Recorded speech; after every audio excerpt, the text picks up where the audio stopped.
Welcome, this is Josh Reeves with Mile High Church in Lakewood, Colorado. Thank you for tuning in to our podcast today. For more information about our church, please visit our website, milehighchurch.org. Happy Father's Day again, everybody. Thank you. Yeah, I'm very grateful to get to be a dad to Gavin and Nancy June, and many of you know there's quite an age gap between them. Gavin is 17 and Nancy June is 3. So Gavin is graduating high school and Nancy's graduating diapers. Gavin is learning how to drive and Nancy's learning the art of a good knock-knock joke. In honor of Nancy June, do you want to hear a knock-knock joke today? Kids knock-knock joke? Knock-knock. Britney Spears. Knock-knock. Britney Spears. Oops, I did it again. It's got to be the right level of corny in that kid's joke, but it puts a lot of things in perspective for me, having Gavin at 17 and seeing how fast they grow up, to really focus in and appreciate Nancy June as much as possible. And I remember in particular, in the height of the pandemic, just before she turned 2, I was getting to spend a lot of time with her in the backyard in the early mornings. And and in those moments, 10 years from now, I'm going to want to give my left arm just for 1 minute of this, right? And on this particular morning, however, she's enjoying the sky and discovering roly-polies and finding out what leaves taste like. And what am I doing? I'm checking my emails on my phone. Sad face. That's right, Francesca. I'm missing out on that full experience of life. You ever have those moments where you catch yourself, right? Where you're not in full appreciation of the now, where you're too busy to live real life.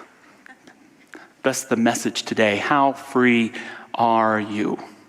How free are you to the gift of life right here and right now, knowing that when we give ourselves to it, it gives us all the momentum we need to sow and reap more freedom in our lives. And yet for me on that day, and way too often, I, instead of experiencing real life, give in to life manufactured. Right? This idea of busyness. And I don't mean just being busy at work. I mean when you let busy move into every area of your life that it distracts you. And all of a sudden, instead of joy, it's all about schedules and to-do lists. Right? It's all about that struggle of trying to get things done and responding quickly to breaking news notifications on our phone that really mean nothing in that moment. We get trapped.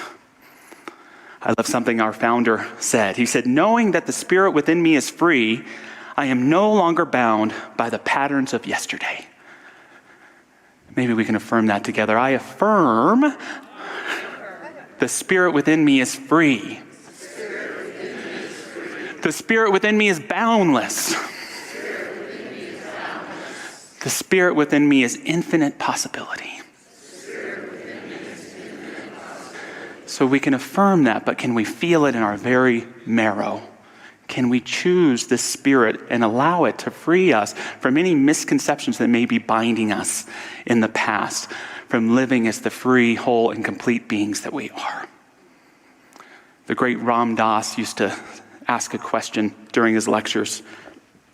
He'd say, what's keeping you bound and what's setting you free? So think about that in your life right now. What's keeping you bound and what's setting you free? Could be the same thing sometimes. But these emails, are they keeping me bound or are they setting me free? This relationship, is it keeping me bound or is it setting me free? How I'm caring for myself or not caring for myself, is it keeping me bound or is it setting me free? What's keeping me bound? It comes up every once in a while in my life, but it's this feeling, it's a little feeling, but it grows like wildfire that things aren't okay. You ever get that feeling? Things aren't okay, and not only that, but it's up to me to try and fix it. and make it better. And not only that, but it might be my fault that they're not okay. That's the part of me that had me checking my emails that morning with Nancy June. That's the part of me that can cause me to live too much from worry or from judgment or from hesitation. That's the part of me that can get in my stuckness, that puts me in bondage, as opposed to recognizing that spirit within me that is always free, that I can choose right here and right now. And this feeling comes up too, as I'm sure for a lot of us, when we feel society's not okay. When we're seeing mass shootings, or we're in the midst of the pandemic, or we see war in Europe, or whatever it may be, no wonder sometimes we don't feel like things are okay. Yet it's so important to know that we can be safe in our own skin, that there's that spirit within us that can always hold us to the highest and best within and all around us. What's setting me free? Moments of joy. Moments of indestructible joy. Do you know what I mean by that? It's an indestructible joy, but it can show up in playful ways. A joke with a friend, being silly with my daughter, doing a spontaneous good act for someone, even though it's a busy, crazy day. There's that indestructible joy. Joseph Campbell put it this way. He said, participate joyfully in the sorrows of the world. Participate joyfully in the sorrows of the world. He didn't mean, hey, look, sorrow over there, yippee, let's play. No. He meant that within each of us, there's a kind of defiant joy. That even in the midst of great challenges, there's a part of us that cannot be touched by that challenge. There's a part of us so connected to a divine spirit that when we choose to live from it, whether through the boldness of action or just the courage of laughter in that moment, it can set us free. So whenever I get to practice little bits of that indestructible joy, I set myself free. What would it take for you to set yourself free, to live a more glorious, grateful, heart-filled life? We're celebrating Juneteenth today, a new holiday on the federal docket, and I love that it's about freedom because I love freedom. And I find it so interesting, you might hear us talking more patriotically these next few weeks because it leads into July 4th. And we have a great July 3rd service in store for you today. And that's the day, Independence Day, where we celebrate the independence of our nation. The independence of our nation from British colonial rule. And I know there's several different ways to look at Juneteenth, but one of the ways I look at it is it celebrates the freedom of the individual. We have these folks in Galveston, Texas, they get the word that they are free. And it makes you wonder, who was the last person to get that word, whoever he or she was, that she was a free citizen of the United States of America? What did she do when she got that information? Did it change how she lived her life? And so we get to celebrate all these different aspects of freedom throughout our lives and for our country. J. Rufus Fears was a great college professor, historian, and orator. And he liked to ask the question, is freedom a universal value? Is freedom a universal value? Why did, he's asking that because it doesn't always seem that every individual in every country really celebrates freedom. Some languages don't even have a word for it. And sometimes we Americans, we can have that habit of wanting to bring some democracy and freedom places, and it can blow up in our face, right? Some people, they can reject it. And so he articulated what he called 3 types of freedom. The first was a national freedom. This is Independence Day. This is the ability of a country to be autonomous without the meddling of other nations. Then he said there's political freedom, democracy, the right to elect your own representatives, freedom of speech. And then there's personal freedom, the freedom to live as you choose as long as it doesn't hurt or infringe upon the freedom of someone else. And he would comment on the history of the world, and he would take a place like ancient Rome under Caesar Augustus, which valued national freedom. And for the citizens of Rome, they had tons of personal and individual freedom, but no political freedom.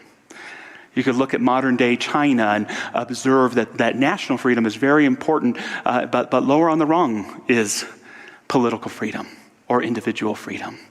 And what makes America great for so many of us is that we seek to balance all three of these types of freedom together.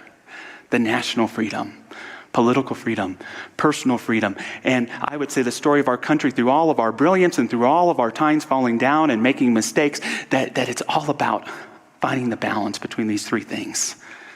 We find it, and I speak this from an objective point of view, we find this when we're trying to honor the sacredness for many persons to have the Second Amendment, the right to bear arms, and balance that with the national or political intention to keep our kids safe going to school. We're awaiting a Supreme Court decision about the individual rights of a woman to make her own health care decisions and the rights of a state to legislate what they feel is moral.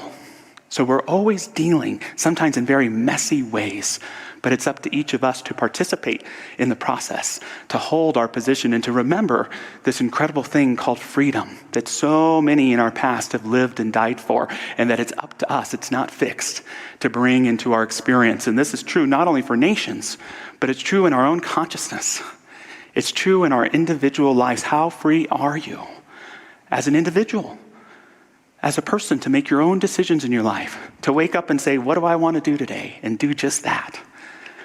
How free are you in terms of your community, your family, your chosen family, your work life, to balance the points of view and the decisions of others? How free are you there? And how free are you in relationship with a power greater than you are? How free are you in relationship with living for a cause greater than yourself and seeking to sow freedom in your everyday life? We are not just free, we are bearers of freedom. The divine gift of freedom is within each of us, and we have a spiritual responsibility, we might say, to seek to express it and embody it and fight for it for other people as well. Three things that I want to share to help us sow freedom to a greater degree in our lives. And the first is, let freedom not just be in your choice, but in the result. Freedom isn't just about choice, it's about the results of those choices. Dads or everybody, what is the biggest piece of advice or the advice that you gave most over and over again to your child? Or what's the advice that your dad gave most to you? We can even have time to hear a couple briefly. Can't live anyone else's life for them. Great. Are you? Yeah, I love it. Are you going to jump off the bridge if everyone else does? Yeah. Lead with respect. Be humble and kind, Tom's saying, in a beautiful way. Well, the advice that I gave most to my son, Gavin, he would say the three things I probably said the most are, how are you, I love you, and give me your phone when he's in trouble. It's been several years since that. But what I've shared with him over and over again is, Gavin, you have freedom of choice, but no freedom of consequence. You have freedom of choice, but no freedom of consequence. You can choose to not listen to your mom, but you can't choose what's going to happen to you if you don't. You can choose to not brush your teeth, but you can't choose if they fall out. You can choose not to turn in your homework, but then you can't choose what grade you're going to get on your exam. And for us, the question isn't just, are we free to choose what we would like, but is this choice I'm making creating more freedom for myself, for others, for everyone around me? When I have to make a difficult choice to share with someone something they said that hurt me, is this creating more freedom or more bondage for me? When it comes to holding on to a judgment, is this setting me free or is this keeping me bound? When it comes to my own cell phone and how I interact with it, is this setting me free or is this keeping me bound? And again, sometimes it's the same thing. But each of us has the ability not to just choose from a place of freedom within us, but to seek to build, as the result of those choices, more and more freedom. This is who we are, not just as citizens of the United States of America, but as spiritual beings ordained with boundless potential and infinite glory. The spirit within me is free, and therefore I am free from all the old patterns of yesterday. The second point is that freedom isn't just a personal value, it's a universal principle. Freedom isn't just a personal value. It's a spiritual principle. And I know all religions teach freedom in some way, but our teaching, we're very much an American teaching. Freedom is a word for God. And if you ask me to define freedom, I would say that freedom is living how God intended you to live. Freedom is the ability to fully embody all out the vision that the divine has for you in your life. Freedom exists in each of us like a hope, like a calling, like a presence, like a compass that lets us know when we are in accordance with fulfilling our highest and best, or when someone or something is getting in the way of it and we need to make a change. Right? It can be a ferocious feeling that says what this limitation that's taking place right now is not who I am, and teaching us to live in a more fully and inspired way. In everyday life, this means that it's not just about holding on our personal ability to be free, but that freedom is a universal principle, so we should seek to assist everyone in realizing their own freedom. There's more than enough to share. I love how Martin Luther King Jr. put it. This is posted on the beautiful memorial to him in Washington, D.C. Injustice anywhere is a threat to justice everywhere. We are caught in an inescapable network of mutuality, tied in a single garment of destiny. Whatever affects one directly affects all indirectly. And also some words from Frederick Buechner. I usually like to share this at weddings, but it just struck and resonated with today. Your life and my life flow into each other as wave flows into wave. And unless there's peace and joy and freedom for you, there can be no real peace or joy or freedom for me. To see reality not as we expect it to be, but as it is to see that unless we live for each other and in and through each other, we do not really live very satisfactorily. That there can really be life only where there really is, in just this sense, love. Go to this boundless spirit within you each and every day, but also affirm it for the people you love and for everyone. The next time you're feeling bound up in your relationship with your spouse or with your child, think not what do I want to be more free, but how can I support that person in being even more free? And it's amazing how that momentum, how that switch can begin to create a better good for you and for me in everything that we do.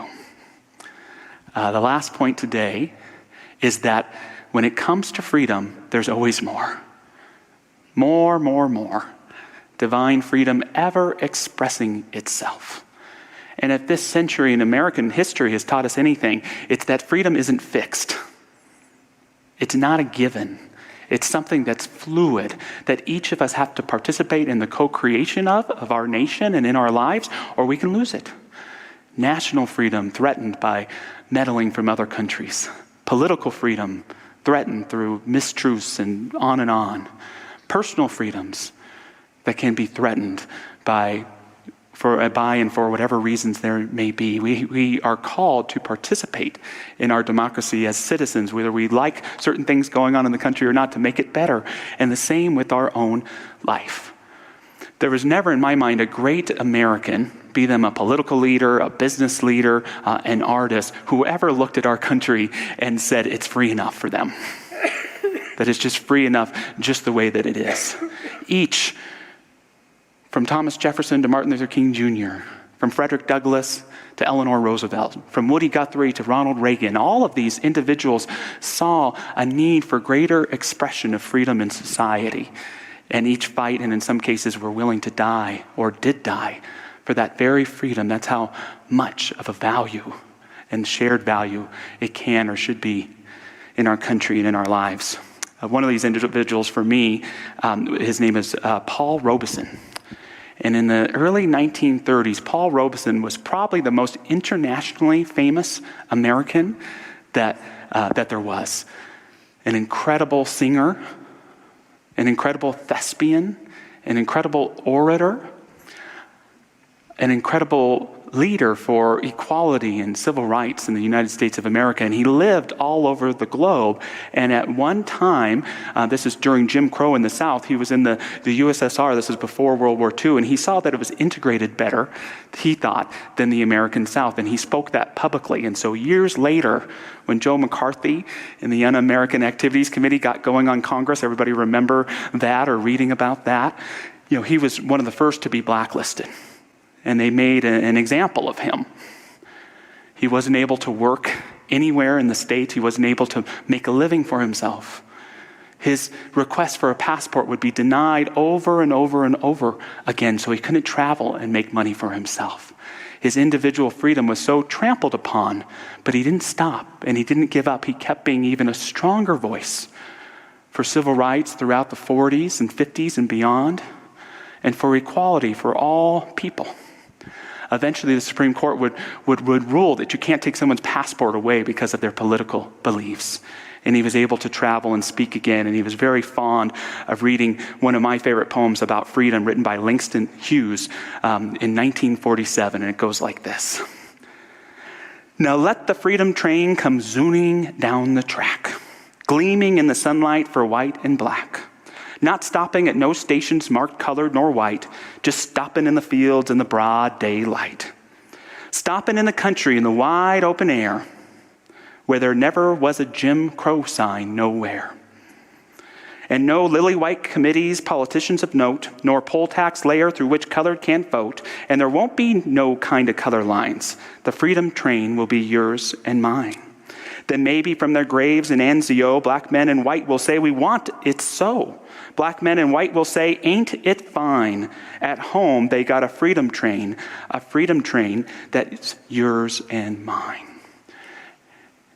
All of us, every day, have the opportunity to board the train. To choose to stay in what might be, for some of us, a kind of bondage of self-judgment or judgment of other people. Or to choose to recognize not only ours, but everyone else's around us ability to find and discover freedom for themselves, to experiment with it, to try it out in different ways, to learn this God-ordained quality in each one of us, and to co-create with it a magnificent life. Take that moment right here, right now, to board the train. It's a train that begins inward, but as we express and practice its teachings outward, it continues to not only lead the travels of our own life, but the lives of our communities, our country, and our world. Board that train and choose to reap and co-create it in your life. So just moving into prayer this morning, I invite any of our beloved prayer practitioners to stand and join me. I know we have some ministerial guests and friends here in the room. If you're here, we'd love to just have you be acknowledged, at least by the spiritual essence that we co-create together in this sanctuary. And I just speak a word this morning in gratitude for having a glimpse of that boundless spirit within, of having a glimpse of that infinite possibility that is that creative energy coupled with that imagination, that divine imagination in each one of us. And knowing as we choose it, knowing as we practice it, let us know that this divine freedom cannot be expressed void in our lives, but shows up right here and right now as a more profound vision for our life and for humanity. A more profound way of being our highest and best self. A more profound way of being of service to those we love and strangers. Knowing that this freedom results in greater health, greater abundance, greater peace of mind, a greater sense of not only feeling safe in our own skin, but in the body of the divine, and in the beauty and sacredness of Mother Earth. Honoring again the divine expression of dads and fathers. May we embrace the deepest wisdom of that fatherly love in our hearts and know that we can all be a conduit to it and for it and because of it. Giving thanks for this and so much more, may this gratitude create great good and love and joy in our lives. And so it is. Thanks for listening to the Mile High Church podcast. This podcast is made possible by the generous contributions from listeners like you. To make a donation, please visit milehighchurch.org.